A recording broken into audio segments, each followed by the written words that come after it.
लेकिन उस सबसे ऊपर अगर कुछ आता है तो आता आपकी सेहत, क्योंकि वो हम सबसे पहले लेते हैं। सबसे पहले आपकी सेहत की बात करें, क्या खा रहे हैं क्या नहीं खा रहे हैं। लेकिन उससे भी ऊपर यदि कुछ आता है तो वह आपकी मानसिक सेहत यानी मानसिक स्वास्थ्य। मानसिक स्वास्थ्य के बारे में क्यों बात कर रहे हैं? क्योंकि इस बारे में कोई बात करता नहीं है, उसको किसी को पता नहीं है।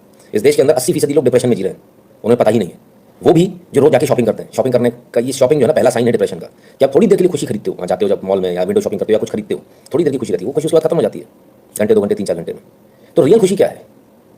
क्योंकि मानसिक स्थिति की बात कर रहे हैं ना, तो रियल खुशी तो है जो हर कंडीशन में आप खुश रहो। खुश रहना क्यों आवश्यक है? क्योंकि अगर खुश नहीं रहेंगे आप तो डिप्रेशन के स्टेट में जाएंगे। डिप्रेशन के स्टेट में जाएंगे तब क्या होगा? एक दिन ऐसा आएगा जब आपको लगेगा कि पूरी दुनिया बेकार है, जीना बेकार है, और आप सुसाइड के रास्ते पर चल देंगे। कई बार लोग खुद से चल देते हैं, कई बार उनको मजबूर कर दिया जाता है, और कई बार डिप्रेशन का बहाना लेकर या कानूनों का सहारा लेकर हत्या कर दी जाती है। आज हम हत्या के बारे में बात करेंगे, जिस मैटर ने पूरे देश को कल से हिला दिया है। एक बहुत सामान्य घटना है, कोई ऐसा अनोखा मैटर नहीं है कि बहुत बड़ा कुछ अनोखा कुछ नया हुआ हो। पिछले 30 सालों से मैं कंटिन्यूस इसको देख रहा हूँ। हो सकता है शायद आज दिख जाए जुडिशरी को या मीडिया को। जो आपको आज दिख रहा है ये मुझे 90 के दशक में दिख गया था। सोचिए कितना लेट है हमारा मीडिया। आज मीडिया ने, कुछ मीडिया के एक का दुक्का सेक्शन ने आवाज़ उठाई है, लेकिन ये तो बहुत पहले दिख गया था, 90 के दशक में दिख गया था। तब से इनको क्यों नहीं दिखा? चीज़ें बहुत है, बात बहुत सारी करेंगे, पर उससे पहले सबसे पहले हम आपको बता दें, आज हम एक सुसाइड के बारे में बात करने वाले हैं। आज हम एक इंजीनियर के बारे में बात करने वाले हैं। AI इंजीनियर, आर्टिफिशियल इंटेलिजेंस में काम करने वाला एक बेहतरीन इंजीनियर जो इस देश ने खो दिया। बहुत सारे लोग बोलेंगे अच्छा इंसान वैसा इंसान। इंसान कोई अच्छा बुरा नहीं होता, परिस्थितियाँ उसको अच्छा और बुरा बनाती हैं। और असल रियल इंसान वो होता है जो परिस्थितियों से जिसे फर्क ना पड़े, वो होता है अच्छा इंसान। मैं ईमानदार हूँ, कब तक ईमानदार हूँ? जब तक मेरे पास पैसा है तब तक मैं ईमानदार हूँ। बात तो वहाँ है जब 2-3 साल से मैं संघर्ष कर रहा हूँ और मेरे घर में खाने के लिए पैसा नहीं है, रोटी के लिए पैसा नहीं है, और तब मुझे बेईमानी करने का मौका मिले, मुझे पड़ा हुआ पैसा मिले, दूसरे का पैसा मिल जाए, मैं सोचूँ इसको मैं उठा लूँ। और तब अगर मैं ईमानदार रहता हूँ जब मुझे कोई नहीं देख रहा है, तब ईमानदार कहलाता है आदमी। वो आदमी असल ईमानदार होता है, ठीक है। और जो लोग परिस्थितियों के अनुसार चलते हैं कि आज मेरे पास पैसा तो ठीक है, कल नहीं है, कम से कम वो पुरुष तो नहीं हो सकते, ठीक है। आइए सबसे पहले बात करते हैं उस वाक्य की जिसने इस देश को हिला दिया है, कल से सोशल मीडिया पर वायरल है। अतुल सौरभ, AI इंजीनियर, अच्छी भली जॉब, अच्छा भला काम, अच्छे भले पैसे, सब कुछ अच्छा। लेकिन इसके बावजूद अतुल सौरभ की ज़िंदगी में कुछ भी अच्छा नहीं था। और आखिर ऐसा क्यों हुआ? क्या उसके माँ बाप ने उसको प्रताड़ित किया? नहीं। क्या उसके भाई बहन ने? नहीं। उसको प्रताड़ित किसने किया? उसकी पत्नी ने? उसके बच्चे ने? नहीं। अगर ये कहें उसको प्रताड़ित उसकी पत्नी ने किया है तो मेरा जवाब है नहीं, बिल्कुल मेरा यही जवाब है कि नहीं। पर अतुल सौरभ की कहानी तो पहले सुनिए। अतुल सौरभ क्या बोल के गए आखिरी में, कि उनका डाइंग डिक्लेरेशन, डाइंग स्टेटमेंट है। अभी डाइंग डिक्लेरेशन, डाइंग स्टेटमेंट मैंने बोला है तो कुछ तो मतलब होगा, है ना? क्योंकि अभी अपन इस पर और आगे बात करेंगे। तो मेरा मानना है कि मुझे भी खत्म कर देना बेस्ट है, क्योंकि जो मैं पैसे कमा रहा हूँ उसी से मैं अपने दुश्मन को भगवान बना रहा हूँ। वही पैसे मेरी जेब बर्बाद नहीं है, और ये साइकिल बढ़ता ही रहेगा, है ना। मेरे एक्सेस के पैसे से एक कोड, एक पुलिस सिस्टम, जो मेरे फैमिली को, बाकी लोगों को भी हरास करेगा अच्छे लोग। तो जो सप्लाई है वैल्यू का, उसी को खत्म करना चाहिए। और anyway they gave me a suggestion that they told me to commit suicide, and I think they're right. That's the right solution for this suicide. So I'm gonna take my life now. Also, मेरे को छाती चाहिए बनाना चाहूँगा। कहते हैं कि court judiciary, ये जो सिस्टम है ये हमारे पैसों से चलता है, मेरे टैक्स के पैसों से चलता है, और यही कोर्ट जुडिशरी जो है इन्हीं के टैक्स के पैसों से चल के इन्हीं को मार रहा है। तो क्यों ना उस सप्लाई को बंद कर दें?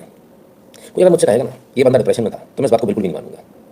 मैं साइकोलॉजिकल काउंसलिंग भी करता हूँ, और मुझे बहुत अच्छी तरह से मालूम है कि डिप्रेशन वाला बंदा किस प्रकार के बातें करता है, उसका जो बात करने का तरीका होता है वो क्या होता है, और वो किस दिशा में बात करता है। ये कम से कम डिप्रेशन का बंदा नहीं है। ये बहुत सेन आदमी है, बहुत दिमाग वाला आदमी है, पूरे अपने होशोवास में। इसको मालूम हो क्या कह रहा है, और सोचिए वो उस जड़ पर प्रहार कर रहा है जिस पर किसी का ध्यान नहीं जा रहा। जिस पैसे से ये पूरा सिस्टम चल रहा है वही पैसा आप दो, आपकी जेब से वो पैसा जा रहा है, और आप जैसे हजारों लाखों लोग उस पैसे को दे रहे हैं। उसी से ये सिस्टम, ये सरकारें, सब कुछ चल रही है। कमाल की बात यह है कि ये सिस्टम, ये सरकारें आपको आंख दिखाती हैं उसी पैसे से, आप ही के पैसे से। आपके पैसे से तनख्वाह पाने वाली पुलिस आपको गाली देती है माँ बहन की। क्या अधिकार है उनको ऐसा करने का? आप अगर सड़क पर भी जा रहे हैं तो आपकी गाड़ी को रोकेंगे तो रोकने का तरीका इतना गंदा होता है, किसी को लिमिट नहीं, डंडा लगाकर रोका जाता है बाइक्स को। क्या बाइक वाला टैक्स नहीं भरता? क्या उसने रोड टैक्स नहीं भरा? क्या उसने इंश्योरेंस नहीं भरा? क्या उसने इंश्योरेंस के ऊपर GST नहीं भरा? बताइए, क्या गाड़ी समय खरीदते समय उसने टैक्स नहीं भरे? आपके 365 टैक्स आपके। वो सुबह सांस लेने जब उठता तब से लेकर टैक्स भरता है और आखिर तक टैक्स भरता है। और इसके बाद ये सिस्टम करता क्या? ये सिस्टम हर जगह आपको मारता है, तिल तिल कर मारता है। सड़क पर जाएंगे तो, किसी कार्यालय में जाएंगे तो, और खुदा ना खास्ता अगर कहीं गलती से आप कोर्ट चले गए तो समझ ही लीजिए कि आपका मरना तय है। जो हमारे नौकर हैं, जिनको हमने इसलिए बैठाया है कि हम दो लोगों के बीच में कोई डिस्प्यूट हो किसी भी प्रकार का, दो लोग या उससे ज़्यादा लोगों के बीच में, तो हम एक जगह आ जाए जहाँ एक व्यक्ति कानून के आधार पर, अपने आधार पर नहीं, अपने मनमर्जी से नहीं, कानून के आधार पर, कि कानून ये कहता है, वो एक रूलिंग दे दे, वो एक फैसला दे दे। अगर हम उससे सहमत होते तो अच्छी बात है, नहीं तो हम दूसरे कोर्ट में भी जा सकते हैं, एक अन्य व्यक्ति के पास जा सकते हैं। पर वो अपने आप को खुदा समझते हैं, माई लॉर्ड, योर लॉर्डशिप। किस बात के लॉर्ड? कौन से लॉर्ड? कहाँ के लॉर्ड? तुम आज तक न्याय नहीं दे पाए, कैसे लॉर्ड? विचार कीजिएगा, क्या इनको ऐसे संबोधन करने चाहिए? तो ये कहते हैं कि मैं उस सप्लाई चेन को खत्म कर देना चाहता हूँ, मैं सुसाइड कर लेता हूँ, मैं सप्लाई चेन को खत्म करना चाहता हूँ। क्योंकि ऐसा सजेशन, बिल्कुल सजेशन नहीं, ऐसा कहा गया है मुझसे, उनसे कहा गया कि आप सुसाइड कर लो। कोर्ट के अंदर कहा गया, बाकायदा उनकी पत्नी की माँ ने कहा, पत्नी ने कहा, और जज साहिबा हंस रही थी। इसको इंस्टिगेशन नहीं बोलते, इसको कंपेलिंग बोलते हैं। इसको कंपेल कर देना सामने वाले को। एक होता है इंस्टिगेट करना और एक होता है कंपेल कर देना। तो ये तो कंपेल किया गया ना मरने के लिए, तो ये तो हत्या है। आखिरी इच्छा भी सुन लीजिए इनकी। तो मेरी कुछ आखिरी इच्छाएं मेरे लिए हैं। ज़्यादा मुझे उम्मीद तो नहीं है, लेकिन अभी भी मैं अपनी वाइफ को बोलूँगा कि उसमें तो कोई वैल्यू नहीं मेरी वाइफ में को। तो मेरे बच्चे को क्या बड़ा करेगी वैल्यू के साथ, मेरे पेरेंट्स को मेरा बच्चा दे दे, वो उसको बच्चा वैल्यू के साथ बड़ा करेंगे। और I think she should have done it, she should have given the child. मुझे बच्चे से अलग रख के दुख पहुंचाने की कोशिश की है। जब उसे पता है वो बच्चे बड़ी करने में अक्षम है, उन्हीं बोली कि मैं बच्चे के पाल परवरिश में पैसे नहीं है मेरे पास, तो हमें दे दो बच्चा, हमें मेरा आखिरी अंश मेरे बाप माँ बाप दे दो, वो बहुत नौकरी से पालेंगे उसे, और मेरा भाई बहुत अच्छा आदमी, वो भी पालेगा उसे। कोई नफरत नहीं है, नफरत हो पत्नी की, ऐसा नहीं है। बच्चे के प्रति अभी भी लगा, अगर पत्नी से नफरत होती तो बच्चे के प्रति ऑलरेडी ऑटोमेटिकली नफरत आ जाती, क्योंकि वो क्यों है ना सर, पाइपलाइन है, उसके बाद बच्चा आ रहा है, पहले पत्नी है। तो कहते बच्चे को दे दो, बच्चे को जो है मेरे माँ बाप अच्छे से पालेंगे, तुम नहीं पाल पाओगी। बिल्कुल। क्या ये नफरत की वजह से? नहीं, ये आदमी के एक्सपीरियंस पर है। उसने उसको एक्सपीरियंस किया कि ये महिला इतने अच्छे से नहीं पाल पाएगी जो उसकी पत्नी है, उससे ज़्यादा अच्छे से मेरे माँ बाप पाल लेंगे, क्योंकि वो पला बड़ा हुआ है मैंने। और हर आदमी का अपना एक्सपीरियंस होता है। तो अपने एक्सपीरियंस के आधार पर उन्होंने इस बात को कहा। ठीक है, इस पूरे मैटर में आप इस व्यक्ति की एक एक बात को सुनिएगा, समझिएगा, और जिस तरीके से इनकी हत्या की गई है, इनको परेशान करके इनकी हत्या की गई है, जो जुडिशियल किलिंग हुई है, ये भी आपको समझनी होगी। ही इज आस्किंग कि आप रेज नहीं कर पाओगे, बच्चे को ठीक से पाल पोस नहीं पाओगे, क्योंकि पालने पोसने के लिए ही आपने मुझसे पैसा मांगा है। और ज़्यादातर जो केसेस दिखते हैं उसमें महिलाएं जो तलाक के लिए पहुंचती हैं, ये बहुत गंदा सेटअप चल रहा है पूरे देश के अंदर। जो ज़्यादातर मामलों में जो महिलाएं पहुंचती हैं वो लड़का होने के बाद पहुंचती हैं, और लड़के को उसके बाद जो रेस किया जाता है, जो पाल पोस के बड़ा किया जाता है, वो पुरुषों के खिलाफ नफरत भरता हुआ, बचपन से उसकी ब्रेन वॉशिंग करता हुआ, नफरत करता हुआ एक बनाया जाता है। तो एक जो पुरुष जो खड़ा होता है बड़ा, तो वो फेमिनिस्ट होता है। फेमिनिस्ट ऐसे नहीं बनता आदमी, दुनिया में कोई आदमी फेमिनिस्ट नहीं बन सकता।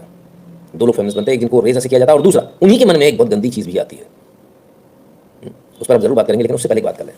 जब मैं छोटा था, जब मैं स्कूल में जाया करता था, उस ज़माने में केसेस होते थे, और उस ज़माने में केसेस इसी कोर्ट में होते थे। कोई कानून नहीं बदला है सर, कोर्ट ने अपने मन से कानून बदल ली, कानून बिल्कुल नहीं बदला है, कोर्ट ने अपने मन से कानून बदल ली। उस ज़माने में क्या होता था कि आपको ये साबित करना पड़ता था दोनों पक्षों को कि पैसा किसके पास है, कौन बच्चे को अच्छे से रख पाएगा, और एक सर्टेन एज दी जाती थी। नहीं, अभी बच्चा छोटा है, 6-7 साल 8 साल तक तो माँ के पास रहेगा, 8 के बाद जो है वो पिता के पास आ जाएगा, 10 के बाद 9 के बाद, मतलब थोड़ा इस लायक हो जाए कि उसको माँ की जरूरत ना हो, तो वो पिता के पास आ जाएगा, पिता के पास रहेगा, क्योंकि माँ के पास पैसे नहीं। तो उल्टा होता था सर, साबित करना होता था नहीं मेरे पास पैसे हैं, हम इसको पाल पोस सकते हैं। कोर्ट में डॉक्यूमेंट लगाने पड़ते थे, मुझे बहुत अच्छी तरह से याद है। उस समय भी इक्का दुक्का केस होते थे। यहाँ जो आप केसेस देख रहे हो, ऐसे केसेस बिल्कुल नहीं होते थे, ये भीड़ भाड़ नहीं होती थी, एकदम खाली होते थे कोर्ट्स।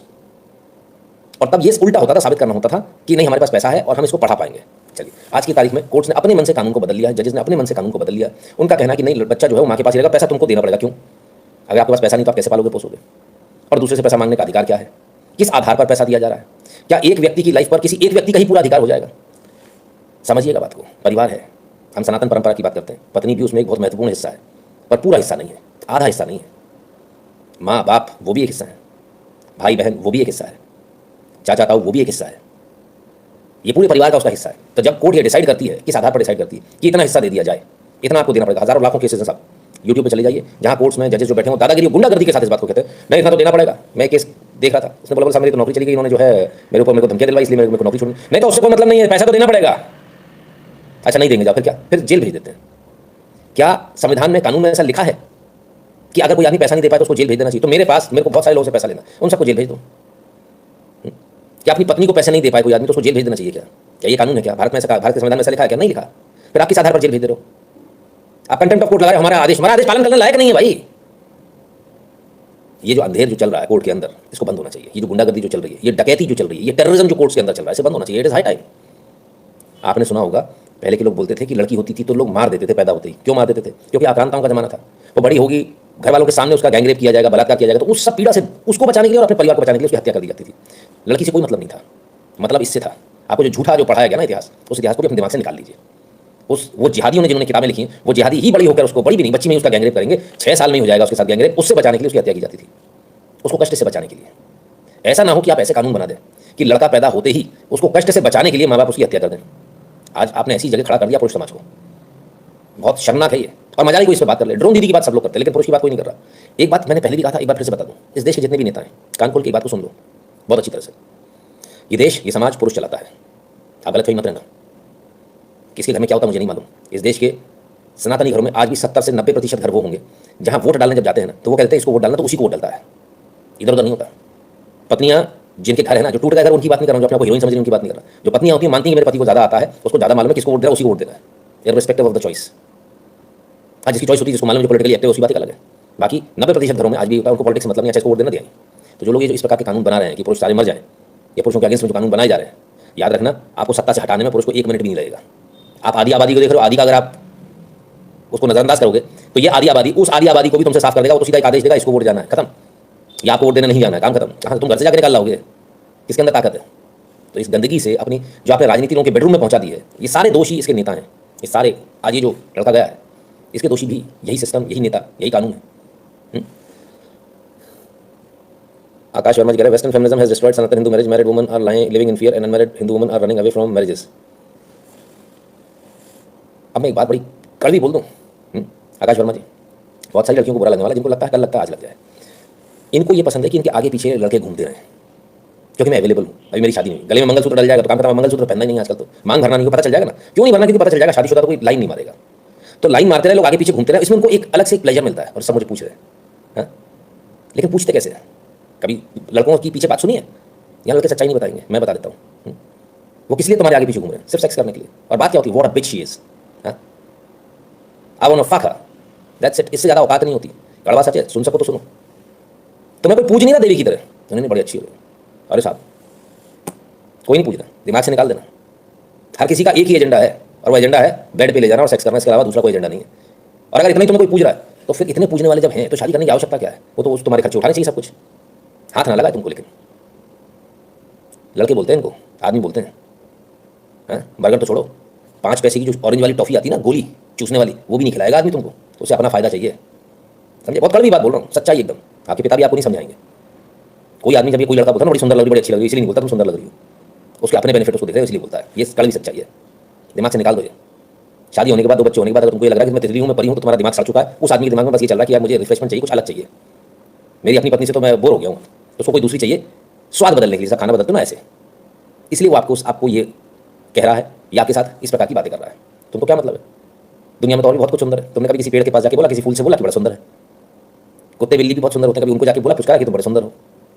अच्छा चलो, तुम इतनी सुंदर हो तो तुम्हारे बाप ने घर से निकलने से पहले बोला, तुम्हारे भाई ने बोला कि तुम बड़ी सुंदर हो? तुम्हारे पति ने बोला? नहीं बोला। क्यों नहीं बोला? तो बाहर वाला आदमी कैसे बोल सकता है? पहले इस चीज़ पर बुराई हो जाती थी, लोग बुरा मानते थे, महिलाएं लड़कियां बुरा मानती थी, कोई ऐसा बोल दे। आजकल लड़के खुश हो जाती हैं, तितली बन जाती हैं एकदम से। महिलाएं 2 बच्चे वाली तितली बन जाती हैं, एकदम से खुश हो जाती हैं। आप विचार कीजिए, आप किस रास्ते पर जा रहे हो? आपको ये बुरा लगना चाहिए कि आपके घर के सदस्य के अलावा यदि कोई आपको ये बोल रहा है, ये बुरा लगना चाहिए, क्योंकि इसकी निगाह ठीक नहीं है। वो आपको क्यों देख रहा है? चलिए कॉमन सेंस पर आते हैं। आप ऑफिस गए, काम करने गए, तो ऑफिस में ऑफिस वालों को क्या देखना चाहिए? आपका काम अच्छा है मैडम। आपको थोड़ी देखना चाहिए कि आप क्या पहन कर आए हो, आप सुंदर हो नहीं हो। आप सुंदरता दिखाने जा रहे हो? नहीं, अपनी कार्यकुशलता दिखाने जा रहे हो। तो कार्यकुशलता पर कमेंट आया नहीं, सुंदरता पे आ गया, फिजिकल एट्रीब्यूट्स पर आ गया। बुरा नहीं मानना, पर सच्चाई है। और मानो तो कल मानते हो, आज मानते हो, मुझे फर्क नहीं है। मुझे सच बोल रहा है। चेचक असिस्टेंट्स क्या made law knockout engineer, so India doesn't develop in technology. नहीं, वो तो सर एक अलग ही बात है। लेकिन सच्चाई है कि जो कानून बनाया गया है, जो उसने बोला ना कि मेरे पैसे से चलने वाली कोर्ट, मेरे पैसे से चलने वाली सिस्टम और भी लोगों को विक्टिम बनाएगा, और ये सच है, बहुत बड़ा सच है। आपको तरह तरह से भ्रमित किया जा रहा है, उस भ्रमित होने से बचिए। चलिए, पैसे नहीं है ना, तो सीधी बात यह है, जब पैसे नहीं है पालन पोषण के, तो ऐसा बच्चा किसी भी माता या पिता को नहीं दिया जाना चाहिए। और यदि माता पिता दोनों के पास पैसा नहीं है, तो ऐसा बच्चा दादा दादी या नाना नानी के पास जाना चाहिए। बच्चे का सर्वोत्तम हित किसमें है? बच्चे का सर्वोत्तम हित भीख मांगे हुए पैसे पर नहीं है। बच्चे का सर्वोत्तम हित किसी भी दूसरे के द्वारा दिए गए पैसे पर नहीं है। वो किस उससे पलेगा बढ़ेगा, पल बढ़ के बड़ा होगा, क्या कॉन्फिडेंस होगा उसके अंदर? उसको तो बचपन से ही आपने आदत लगा दी दूसरे के पैसे पर पलना, दूसरे पर आधारित होना। तो सेल्फ मेड कब बनेगा? कभी नहीं बनने वाला। सेल्फ मेड बनने के लिए बहुत तपस्या करनी होती है। इसलिए ये जो लोग हैं जो इस प्रकार के नैरेटिव चला रहे हैं, और जिन्होंने एक तरह से कहे ना कि इस देश के अंदर एक संवैधानिक गुंडागर्दी शुरू कर दी है कि नहीं आपको तो हम जो कहेंगे वो मानना पड़ेगा, उससे हमको बाहर आना होगा। एक से मन नहीं भरता ना, आदमियों के साथ प्रॉब्लम ये है। और ये प्रॉब्लम क्यों है? क्या आदमी ऐसे होते हैं, पुरुष ऐसे तो नहीं। जब कोई बच्चा पैदा होता है, खाली हार्ड डिस्क होता है, उसके अंदर लाइनक्स डाउनलोड होगा या विंडोज, ये डाउनलोड करने वाले के ऊपर है। यानी जो सिस्टम है, जो समाज है, आपके माता पिता है, माता पिता के पास समय नहीं है। जब आप बड़े होते हो तो आपके आसपास जो मूवीज हैं, ये पूरा सिस्टम है, उससे ये समझाया गया आपको, अरे एक और ये गर्लफ्रेंड छोड़ो, दूसरी बनाओ, तीसरी बनाओ, चौथी बनाओ, एंडलेस है, कहाँ तक भागते रहोगे? फिर उसके बाद आपको समझाया जाता है इसके अंदर ये कमी, उसके अंदर वो कमी है। अब आदमी जिसके विवाह हो गया, शादी हो गई, वो ये देख रहा है यार मेरी पत्नी के अंदर ये कमी है, उसके अंदर ये चीज़ अच्छी जो उसके ऑफिस में आ रही है, या उसको कहीं भी XYZ पड़ोसन है उसकी है। कमियां हमेशा रहने वाली हैं, कभी खत्म नहीं होने वाली हैं। किसी के अंदर कुछ खूबी होगी तो किसी के अंदर कुछ बुराई होगी, और सबके अंदर कमियां, अच्छाइयां और बुराइयां, कमियां और उनकी जो अच्छी चीज़ है वो सब कुछ होगा। आपको अपने लाइफ को एक जगह जाके सेटल करना आना चाहिए, जो आपको सिस्टम ने, जो मूवीज़ ने आपको समझा दिया, ये नहीं वो नहीं है। इससे आजकल तो सीरियल्स में ये छोड़ दिया, वो मिल गया, वो मिल गया, कैसे अजीब लोग हो, कितनी गंदी, मतलब मुझे बोलना नहीं चाहिए, पर कितनी गंदी मानसिकता हो सकती किसी की। मैं हैरान हूँ देखकर। आजकल चल रहा हो second marriage, third marriage, fourth marriage, छू भी कैसे सकते हो किसी अन्य व्यक्ति को एक के बाद दूसरे को? मन भी ऐसा कैसे हो जाता है? और पार्टी भी देते हो आप लोग। मतलब टच भी हो जाए ना किसी से अगर अपना हाथ भी, तो एक अजीब सा लगता है, करंट सा लगता है, को पराया कौन है? हाँ? तो नहीं ऐसे मन में आता, आपके मन के साथ प्रॉब्लम है। अगर आपके मन में नहीं आता तो आपके मन के साथ प्रॉब्लम है। हाँ, विचार कीजिएगा और अपने मन को थोड़ा और पवित्र करने का प्रयास कीजिए, कोशिश कीजिए उसको क्लेंस करने की, जो गंदगी उसके अंदर है ना बॉलीवुड वाली, उससे बाहर निकलने का कोशिश कीजिए। चलिए आगे आगे चलिए। बट मुझे ज़्यादा उम्मीद नहीं है इसकी। दूसरा है, और मैं अपने माँ बाप और भाई को बोलूँगा कि बिना किसी कैमरे के मेरी पत्नी या उसकी माँ या उसके किसी भी फैमिली मेंबर से बिना कैमरा अपनी प्लेस के ना मिले। आप एक केस नहीं लगाया जा सकता है, कोई भी केस लगाया जा सकता है, तो बहुत ध्यान से अगर किसी बात मिलेंगे तो अपने प्लेस पे मिले, बाकी और टीम चाहिए हमारी तरफ से जो जस्टिस कर सके, कुछ गलत नहीं हुआ, कैमरा होना चाहिए तभी मिले। दूसरा कि मेरे मरे हुए शरीर के आसपास की पत्नी और परिवार की तरफ से कोई नहीं आना चाहिए। तीसरा, मेरा अस्थि विसर्जन तब तक नहीं होना चाहिए जब तक मेरे हरासर्स को पनिशमेंट नहीं मिलता, तो मेरा अस्थि विसर्जन ना हो।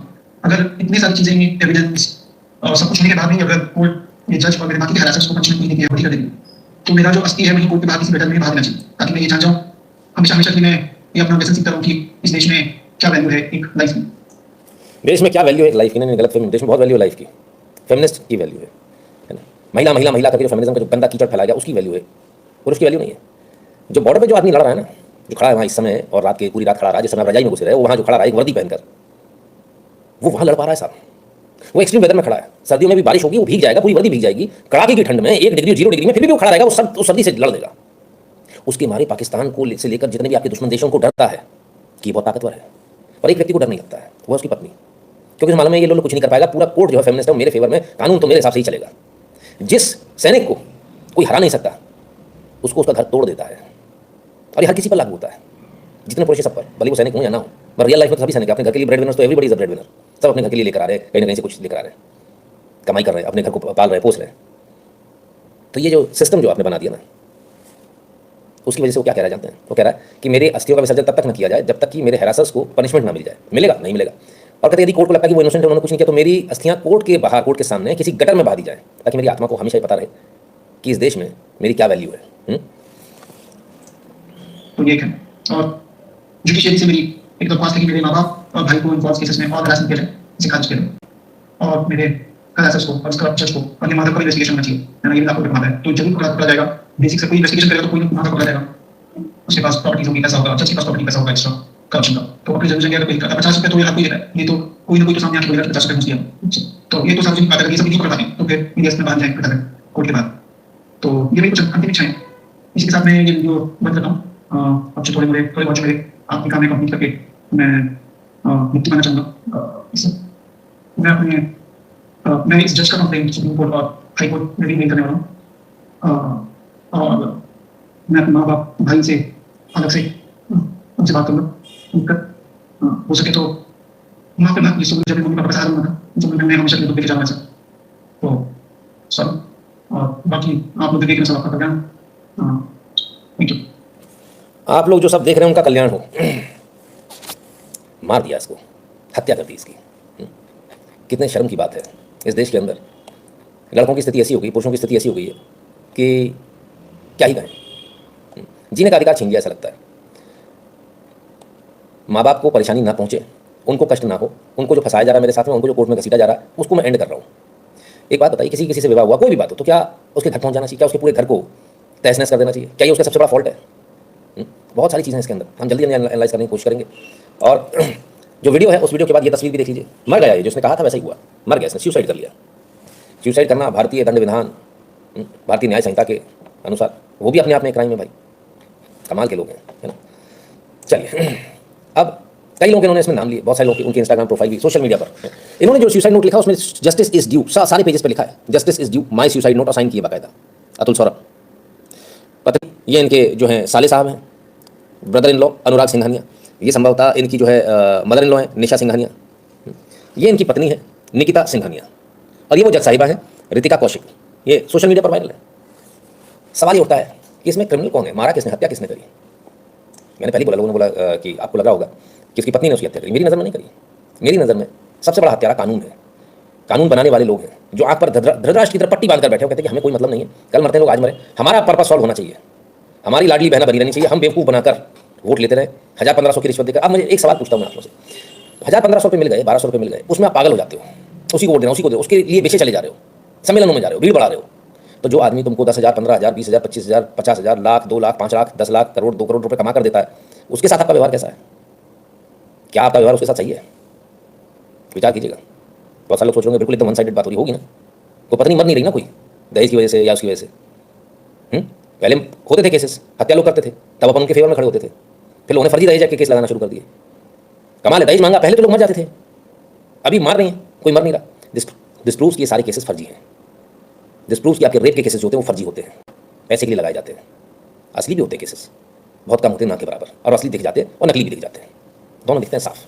ठीक है, खैर तो लोग तो बहुत सारे हैं, और अपने सुपुत्र के लिए भी इन्होंने बाकायदा लेटर लिखा, जस्टिस इज ड्यू, सब पर, सुसाइड नोट में सब जगह लिखा है, बाकायदा अपने बच्चे के लिए लेटर लिखा है। लेकिन लेटर उसके बच्चे तक पहुंचेगा नहीं, पहुंचने वाला। लास्ट विशेष जो उन्होंने बोली वो बाकायदा यहाँ लिख रखी है। रीटा कौशिक, जज इन उत्तर प्रदेश, नाम लिखा है जज का। अब आप में से बहुत सारे लोग सोच रहे होंगे कि जज के ऊपर, इनके ऊपर कार्रवाई होगी, नहीं होगी। अगर आप कितना भी बड़ा सुसाइड नोट लिखते हैं, किसी जज का नाम लिखते हैं, उस पर नहीं होगी, क्योंकि जज को इम्यूनिटी होती है, वही मानकर चलते, बोले नहीं। अच्छा, यही जज, यही जुडिशरी, यही कोर्ट, डाइंग डिक्लेरेशन को, सुप्रीम कोर्ट के वर्ड है क्या, डाइंग डिक्लेरेशन या dying words should be treated as words of gospel, धर्म ग्रंथ की तरह माना जाना चाहिए। मालूम है किस केस में थे? महिला जो मर रही थी उस केस में, उसका जो स्टेटमेंट है, हाँ वो दहेज के लिए उसको मार दिया, दहेज के लिए उसको मार दिया, वो एज ए गॉस्पल ट्रीट होना चाहिए। और कोई पुरुष अगर ये वीडियो भी बनाकर जा रहा है कि मुझे साहब आपके सिस्टर ने, कानून ने मार दिया, मुझे परेशान किया, तो वो डाइंग डिक्लेरेशन नहीं माना जाएगा, वो गॉस्पल नहीं माना जाएगा। 2-2.5 साल में इनकी 200 से ज़्यादा तारीखें लगी थी, 200 से ज़्यादा। कब से हमारे कोर्ट इतने जो हैं काबिल हो गए, कब से हमें तो पता ही नहीं है। इतना एफिशिएंटली काम करने लगे, हमको मालूम ही नहीं है। बहुत शर्म की बात है कि आज इस देश में सिर्फ चर्चा हो रही है इसको लेकर, लेकिन ऐसे हज़ारों केस रोज होते हैं। एक जगह जाकर जो है बातचीत हुई थी दोनों के बीच में, निशा सिंघानिया हंसते हुए, चकली, अरे तुम अभी तक सुसाइड नहीं किए, मुझे लगा आज तुम्हारे सुसाइड की खबर आएगी। उस दिन जज को सुसाइड करोगे बोले थे तुम, जज को बोले थे सुसाइड करेंगे उस दिन, तो इन्होंने जवाब दिया मैं मर गया तो तुम लोगों की पार्टी कैसे चलेगी। निशा सिंघानिया जवाब देती है मुस्कुराते हुए, तब भी चलेगी, तुम्हारा बाप देगा पैसे, पति के मरने के पे सब वाइफ का होता है, तेरे मरने के बाद तेरे माँ बाप भी जल्दी मरेंगे, फिर उसमें भी भानु का हिस्सा होता है, बहू का हिस्सा होता है, पर जिंदगी तेरा पूरा खानदान कोर्ट के चक्कर काटेगा। और ये रियलिटी, ये टेररिज्म है, ये वो टेररिज्म है जिसके बारे में हम बात कर रहे हैं। ये वो आतंकवाद है जिसके बारे में कोई बात नहीं करता। आपको देखो, आपको सीरिया के आतंकवादी दिख रहे हैं, आपको यहाँ के आतंकवादी नहीं दिख रहे जो आपके घरों में बैठे हुए हैं, आपको वो आतंकवादी नहीं दिख रहे जो आपके बगल की कोर्ट में, जिसमें कल आपको जाके खड़ा होना है, वो आतंकवादी आपको नहीं दिख रहे। देखिए हर जगह आतंकवादी मौजूद है। आपको वो आतंकवादी क्यों खराब लग रहा है? क्योंकि वो दूसरे की जगह पर कब्जा कर रहा है, दूसरों की जगहों पर जा रहे हैं, गोलियां चला रहे हैं। ये भी तो दूसरों की जगह पर कब्जा हो रहा है, क्या इसमें कब्जा नहीं हो रहा? यहाँ भी कब्जा हो रहा है, दूसरे की संपत्ति पर कब्जा हो रहा है, दूसरे को मार दिया जा रहा है, हत्या यहाँ पर भी हो रही है। बस बंदूक का सहारा नहीं लिया जा रहा, कानून का सहारा दिया जा रहा है। जैसे वो कह रहे हैं ना रेबल्स, ऐसे यहाँ पर भी रेबल है। तो अगर ये सब नहीं रुका तो फ्यूचर में हिंदू पुरुष मुस्लिम में कन्वर्ट होने लगेंगे। कई कमेंट्स देख चुका हूँ ऐसे सोशल मीडिया में, गोस्वामी जी बिल्कुल सच्चाई है, मैं उसी पर आ रहा हूँ। अब सबसे बड़ी बात इस पूरे मैटर में एक चीज़ देखिए, जज साहब के बारे में भी उन्होंने लिखा है, और सोशल मीडिया पर अतुल अपना ये भी लेटर छोड़ के गए, instance of first instigation of for suicide, principal family court Rita Kaushik जज कहती है ये केस सेटल क्यों नहीं कर लेते मैम? ये लोग पहले 1 मांग रहे थे, आपने इंटरमेंटेनेंस दे दिया, उसके बाद 3 करोड़ मांग रहे हैं। जज फिर होंगे तुम्हारे पास 3 करोड़ इसलिए मांग रहे हैं। मैम आप पिटीशन देख लीजिए, इन लोगों ने कैसे कैसे इल्जाम लगाए मेरे और मेरी फैमिली पर, कितने सारे केस डालिए, मुझे मेरे बच्चे से नहीं मिलने दे रहा है, ये खुद घर छोड़कर गई है, मुझे और मेरी फैमिली को हैरेस कर रही है, मुझे बेंगलोर से जौनपुर आना पड़ता है। जज तो क्या हो गया, केस डाल दिए तो तुम्हारी पत्नी है।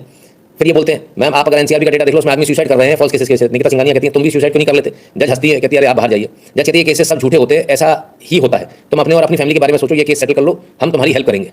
ठीक है मैम आप सजेस्ट करो, लेकिन मेरे पास इतने पैसे नहीं है। जज हम एडजस्ट कराएंगे, मैं 5 लाख लूंगी और मैं सेटल कर दूंगी, इस कोर्ट में सब सेटल हो जाएगा, बहुत ही रीजनेबल अमाउंट है, इतना पैसा कमाते हो तुम, निकिता भी एडजस्ट करेगी, नहीं तो जीवन भर तुम लोग, तुम्हारे माँ बाप कोर्ट के कचहरी के चक्कर काटते रहेंगे। मेरे पास इतने पैसे नहीं है, हमारे पास सारे एविडेंस है, मेरी वाइफ को क्रॉस एग्जामिनेशन में कितनी बातें निकल कर आई है, आप हमारा केस मेरिट पे सुनो। जज ठीक है तुम्हारा केस मेरिट पर ही सुनूंगी, तुम बाहर जाओ। इन्होंने जज साहिबा पे आरोप लगाए हैं कि जज साहिबा ने 5 लाख रुपए इनसे मांगे सेटल करने के लिए। कोई बड़ी बात नहीं, हो भी सकता है, और मता हुआ आदमी झूठ नहीं बोलता, ये बात भी पक्की है। ठीक है, बात है दूसरी बात पर, जिस प्रकार से एक दादागिरी गुंडागर्दी की जा रही है, ये शर्मनाक है।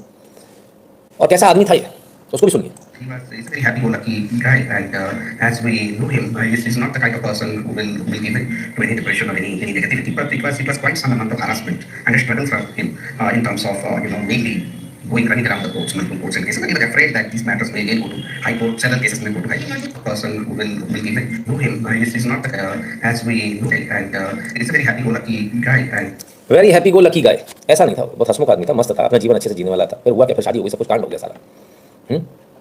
क्या करेंगे? चलिए इनकी कहानी तो हुई खत्म, अब दूसरी कहानी पर चलते हैं। हर 7 मिनट में एक जब तक आप ये लाइव देख रहे हैं 44 मिनट हो चुके हैं, 7 से भागित कर दीजिए कितने पुरुष सिर्फ कानून की वजह से सुसाइड कर चुके हैं, उसका अंदाजा लगा लीजिए। एक ये भी है, ये भी गए, इनका भी वीडियो था। मेरी मौत का कारण सिर्फ तुम जितनी तूने बदनामी करवाई है, मेरी जिंदगी तूने पूरी बर्बाद कर दी, मुझे कहीं नहीं छोड़ा, पूरी जिंदगी मेरी बर्बाद सिर्फ तेरी वजह से। मेरी मौत का कारण सिर्फ मेरी पत्नी है, मेरी मौत का कारण सिर्फ तुम। ये भी चल दिए, justice delayed is justice denied, justice for Rishi, रोज लिखते रहो, ये एवरीडे, हर 7 मिनट में एक है, एवरी 7 मिनट्स।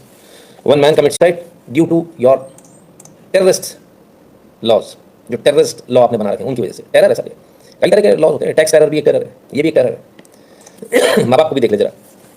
मार्च के महीने के बाद जब आया ना, तो कहा कि पापा वहाँ का जो मीडिएशन का जो जज है, चाहे जो भी लोग है, वकील है, चाहे जज है, जो भी है, वो वहाँ की कानून व्यवस्था जो लॉ है अपने भारत का, उस लॉ से नहीं चलता है, उस लॉ को मानता ही नहीं है। जो ही बता रहा था कि इस धारा में ये लॉ होना चाहिए, तो वो उसको हाई कोर्ट के, सुप्रीम कोर्ट के लॉ को भी नहीं मानता था। क्या बोले थे आपके बेटा आपको? उनको हो गया? उनको कुछ नहीं, उनको तो 40 बार बेंगलोर, कम से कम 40 बार गया होगा बेंगलोर से बड़ा जौनपुर, और माने इतनी धारा उसका ये खत्म हो जाता था कि इसको दूसरा लगा देती थी। इस सब बात के कारण जो है तो भीतर से फ्रस्ट्रेट था, लेकिन हम लोग को महसूस नहीं होने दिया कि क्या है नहीं है। एकाएक हम लोग को खबर गई है कि वो अपना पूरा मेल वगैरह हमारे छोटे लड़के को रात में किया है, 1:30 बजे 2 बजे, हमारे पास 3 बजे उसका फोन आया है। उसके बाद हम लोग कैसे कैसे करके वहाँ से पटना आए हैं, पटना से बेंगलोर पहुंचे 4 बजे सामने। मतलब सर आप चाहते हैं कि उनकी फैमिली कुछ जो अपने वाइफ के ऊपर और उनकी फैमिली के ऊपर जो इल्जाम लगाए हैं, सच है वो सर? एकदम 100% सच है, 100% सच है। उसमें एक आध इल्जाम छूट गया हो तो भले, लेकिन जितना इल्जाम उनको याद होगा उतना लगाया हो तो एकदम सही है। मतलब आपके बेटा हरासमेंट बहुत हरासमेंट था उसके साथ। हमारी वाइफ 4 महीना रही, इसको डायबिटीज नहीं थी, वहाँ के टेंशन को देख के वो देखती थी, वहाँ की जो स्थिति है उसको देख करके इसको डायबिटीज हो गई। मतलब आपके बेटे का अतुल के साथ रहती थी? हाँ, नहीं गई थी, उसको प्रेगनेंट थी, हमारी वाइफ को हमने भेजा था, अकेले हम रहते थे वहाँ बिहार में, इसको भेजा था कि वहाँ पर मदद करना है बहू की। वहाँ का जो देखती थी ना, उसका जो आचार विचार, इसको देख करके थोड़ा सा इसको भी बहुत टेंशन होता था, लेकिन बोलती नहीं थी। हमारे लड़कों को कितना टेंशन होता है आप नहीं बता सकते। चलिए कहानी खत्म। माँ बाप ने अपना बेटा खो दिया, कहते हैं कानून की बात नहीं करते थे, वो जज हो गए, कानून की बात नहीं करते। नहीं, इनको जानकारी नहीं, कानून है ही नहीं सर आपके लिए, बना ही नहीं है। No protection for man under domestic violence act, Delhi high court domestic violence act बना है, क्यों नहीं है? जेंडर बायस क्यों है? कि औरतें तो बहुत मारती है आदमियों को, ज़्यादा मारती है बल्कि। Protection under domestic violence act not available to male members, says Delhi high court. Male family member husband not protected, court on domestic violence law, husband is not entitled to protection under domestic violence. कानून जो बनाए गए हैं वो महिलाओं के लिए बनाए। अच्छा, कोई भी चीज़ अपन करते हैं, कभी अपन किसी से सौदा भी करते हैं तो अपन क्या करते हैं, क्या सौदा होता है कि कोई एक यार्ड स्टिक पकड़ लो, कोई एक रास्ता पकड़ लो, तुम्हारा या मेरा, ऐसे करते हैं ना। जैसे मान लीजिए आप पिज़्ज़ा भी अगर बांट रहे हैं तो उसमें क्या करते हैं, तुम आधा कर दो, कोई सा भी मैं छाटूंगा, ताकि डबल यार्ड स्टिक ना हो, ताकि कोई एक को ना हो जाए।